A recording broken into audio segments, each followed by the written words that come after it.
how to set up Stripe payment links. Hey everyone, welcome back. In this quick tutorial, I'll show you how to set up Stripe payment links. Let's dive right in. To begin, go to stripe.com and log into your dashboard. Once you're in the dashboard, click on Create button and then select Payment Links.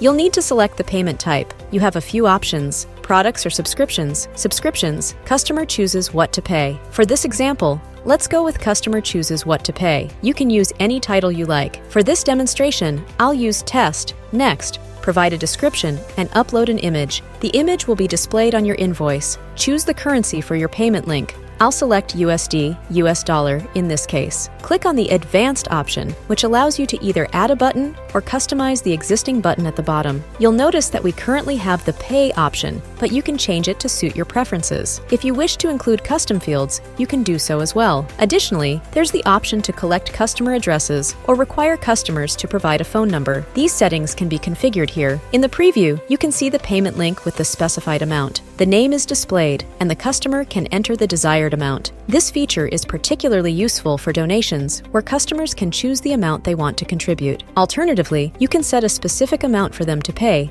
by entering the product details. For instance, change the payment type to product, and the product section will appear. You can add a new product, or if you already have a product, select it, and you can specify the quantity. Let's say 3.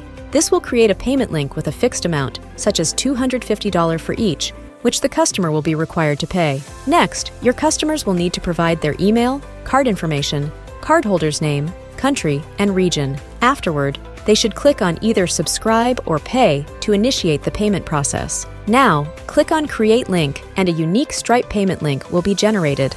This link is your Stripe payment link. You can simply copy it from here and paste it wherever you need to share it with your customers. Additionally, there's a handy drop-down menu that allows you to change and pre-fill email addresses in the URL. You can also generate a QR code and customize the Buy button. To do this, click on the 3 dots for more options. Once you've copied the link, you can easily share it with your customers. I hope this guide has been helpful. Please don't forget to give this video a thumbs up, leave a comment below, turn on bell notifications, and subscribe to our YouTube channel.